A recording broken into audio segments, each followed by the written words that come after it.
Très chers frères et sœurs, nous sommes dans ce mois béni, peut-être même la veille du jour de la naissance du prophète sallallahu alayhi wa sallam. Il est important ce mois-là, tout simplement, parce qu'il est le mois dans lequel est née la meilleure des créatures, alayhi afdalu salatu wa atammu taslim. Et la meilleure des choses et la meilleure des grâces que Dieu nous ait données et de nous avoir envoyé la meilleure de ses créatures sallallahu alayhi wa sallam, qui est née dans ce mois-ci de Rabi al-Awwal, le jour 12 qui est donc demain. Et donc c'est un moment pour se rappeler, de faire de cette créature de Dieu, cette meilleure créature d'Allah subhanahu wa ta'ala, une priorité, d'en faire un modèle, d'en faire un exemple, d'en faire la personne que nous aimons le plus, aimer le prophète sallallahu alayhi wa sallam plus que tout, alayhi salatu wassalam. Et on sait que l'amour du prophète sallallahu alayhi wa sallam, le suivi du prophète sallallahu alayhi wa sallam, est une condition nécessaire pour l'amour d'Allah subhanahu wa ta'ala. Comme nous l'avons dit et répété, Allah subhanahu wa ta'ala dit dans le Coran, Qul in kuntum tuhibbun, si vraiment vous prétendez aimer Allah subhanahu wa ta'ala, fattabi'uni, suivez-moi et Allah subhanahu wa ta'ala vous aimera. C'est le canal, c'est la porte, c'est une condition nécessaire. Tu ne peux pas passer par le prophète sallallahu alayhi wa sallam, c'est impossible. Si tu prétends aimer Allah subhanahu wa ta'ala, c'est dans le suivi du prophète sallallahu alayhi wa sallam, c'est dans l'amour du prophète sallallahu alayhi wa sallam. Et quel est notre degré d'amour du prophète sallallahu alayhi wa sallam? Nous avons vu la semaine dernière les compagnons comment ils étaient attachés au prophète sallallahu alayhi wa sallam. Ils avaient un amour inconditionnel avec le prophète sallallahu alayhi wa sallam. Ils étaient engagés corps et âme avec le prophète sallallahu alayhi wa sallam. Même s'ils savaient qu'ils étaient au paradis, c'était la vie du prophète sallallahu alayhi wa sallam qui les intéressait plus que toute autre chose. Et nous, où en sommes-nous dans cet amour-là? Donc célébrer la naissance, se souvenir, se commémorer plutôt de la naissance du prophète sallallahu alayhi wa sallam, c'est se faire le bilan réellement. Quelle est ma relation avec le prophète sallallahu alayhi wa sallam réellement? Quel est mon suivi de la sunna du prophète sallallahu alayhi wa sallam? Est-ce que j'ai bien pris le prophète sallallahu alayhi wa sallam pour modèle ou j'ai rien à voir? Il y en a qui attendent un jour dans l'année pour célébrer la naissance du prophète sallallahu alayhi wa sallam, mais lorsque tu regardes leur vie, elle n'a rien à voir avec celle du prophète sallallahu alayhi wa sallam.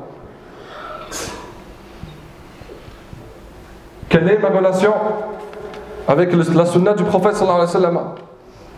Où en es-tu? On a demandé au prophète sallallahu alayhi wa sallam, pourquoi jeûnes-tu le lundi? Il a dit, c'est ce jour-là que je suis né. Donc le prophète sallallahu alayhi wa sallam a d'une certaine manière célébré sa naissance par jeûner ce jour-là. Où sommes-nous? Célébrer le prophète sallallahu alayhi wa sallam, c'est bien. Un jour, une occasion, en plus de se commémorer la naissance du prophète sallallahu alayhi wa sallam, c'est bien. Se rappeler de la vie du prophète sallallahu alayhi wa sallam, c'est bien. Mais qu'en est-on dans le quotidien de la sunna du prophète sallallahu alayhi wa sallam? Est-ce que tous les lundis je célèbre la naissance du prophète sallallahu alayhi wa sallam? Est-ce que tous les jours je me souviens et je suis le prophète sallallahu alayhi wa sallam en jeûnant ce jour-là? Est-ce que j'aime le prophète sallallahu alayhi wa sallam réellement en le suivant, ou ce ne sont que des paroles? Parmi les solutions pour arriver à l'amour du prophète sallallahu alayhi wa sallam, en plus du suivi de sa sunna et de son obéissance, il y a le fait de prier de manière abondante sur lui alayhi salatu wassalam. Et c'est un ordre et c'est une obligation pour tout musulman, toute musulmane. Allah subhanahu wa ta'ala dit, Allah et ses anges prient sur le prophète. Ô vous qui avez cru, priez sur lui et adressez-lui les salutations. Et le mérite est tellement grand qu'il faudrait saisir cette occasion pour se rapprocher davantage du prophète sallallahu alayhi wa sallam, pour tisser ce lien de connexion avec le prophète sallallahu alayhi wa sallam. C'est une manière de prouver son amour au prophète sallallahu alayhi wa sallam en plus de son suivi. Augmenter les prières sur lui alayhi salatu wassalam. Le prophète sallallahu alayhi wa sallam annonce, celui qui prie sur moi une fois, Allah prie sur lui 10 fois. À chaque fois que tu pries sur le prophète sallallahu alayhi wa sallam, c'est multiple de 10. Une seule prière sallallahu alayhi wa sallam ala sayyidina Muhammad, tu as 10 prières d'Allah sur toi, 10 grâces d'Allah sur toi, 10 miséricordes d'Allah sur toi. Alors que dire si tu dis 10, que tu dis 100, que tu dis 200 ou 300 par jour? À chaque prière c'est multiple de 10. Celui qui prie 10 fois sur le prophète, il a 100 prières sur lui, d'Allah subhanahu wa ta'ala. Celui qui prie 100 fois, il a 200.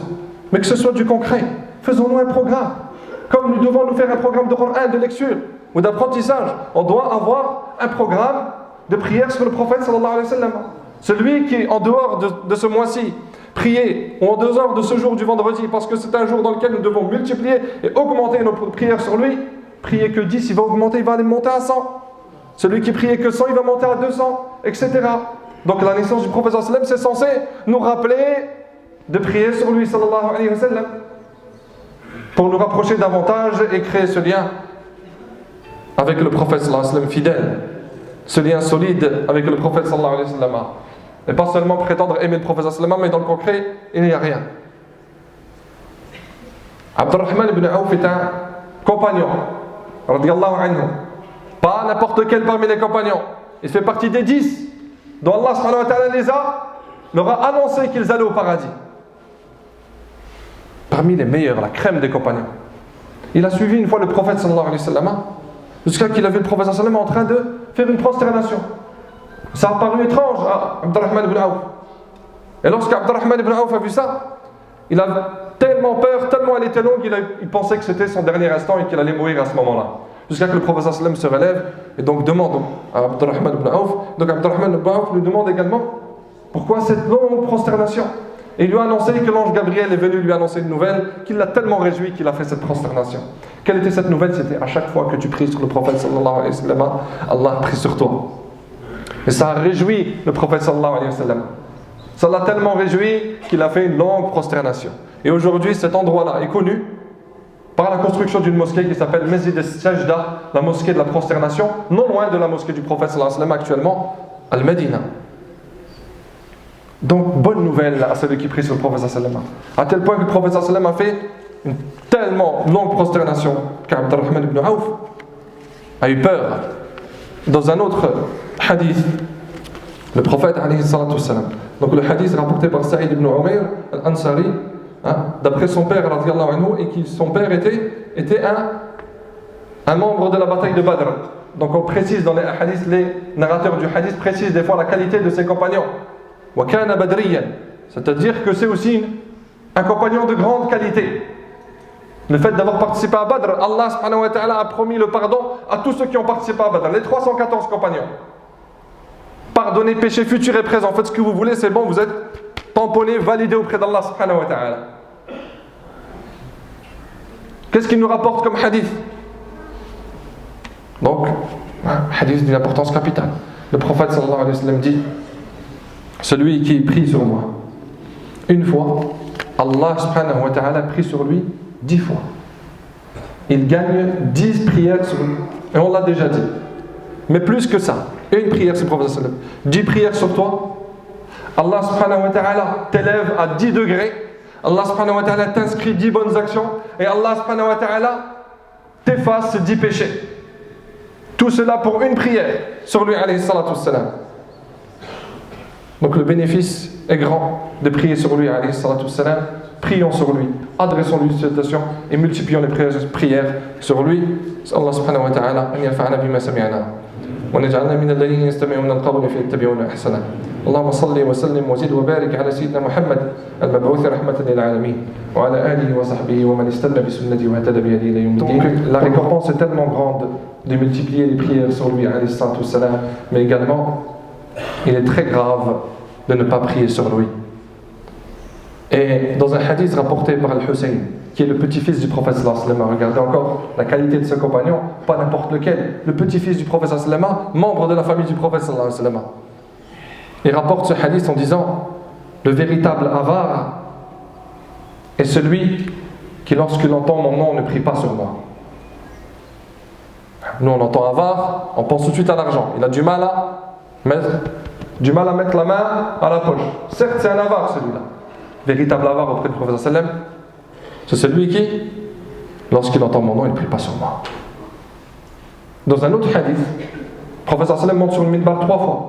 Monte sur les 3 marches du minbar. Il dit Amin à la première marche, Amin à la deuxième, Amin à la troisième. En fait, c'était, et ils n'ont pas compris les compagnons. Lorsque le prophète sallallahu alayhi wa sallam a dit 3 fois Amin, les compagnons ont demandé au prophète sallallahu alayhi wa sallam: qu'est-ce qui s'est passé? Pourquoi tu dis Amin à 3 reprises lorsque tu marchais, lorsque tu montais les marches du minbar? Il a dit alayhi salatu wassalam, lorsque Jibril est venu me voir, donc Jibril est venu voir le prophète sallallahu alayhi wa sallam, il a fait une invocation et j'ai dit Amin. Je suis monté à la deuxième marche, il a fait une autre invocation, j'ai dit Amin, troisième marche, il a fait une autre invocation et j'ai dit Et j'ai dit Amin. Regardez le degré d'exaucement d'invocation. Vous avez le meilleur des anges, l'archange Jibril alayhi salam. Et vous avez le meilleur de toute la création. Pas que des hommes, mais de toute la création. Qui dit Amin. Quel est le degré d'exaucement de cette invocation si ce n'est pas à 100%? Malheur à celui.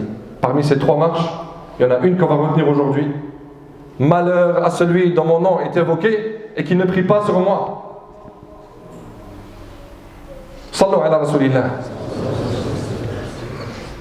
Donc si le malheur est à celui que lorsqu'il entend le nom du prophète sallallahu alayhi wa sallam, il ne prie pas sur lui, quel doit être notre comportement avec lui? Quelle est la récompense de celui qui multiplie, qui passe tout son temps à prier sur lui, alayhi salatu wassalam? Celui-là, heureux soit-il. Félicitations à celui qui prie sur le prophète sallallahu alayhi wa sallam de manière abondante. Heureux soit-il. C'est pas il attend d'entendre le nom du prophète sallallahu alayhi wa sallam pour se souvenir de lui, c'est son cœur, il est attaché à lui. Son cœur est tout le temps en train de prier sur lui, alayhi salatu wassalam.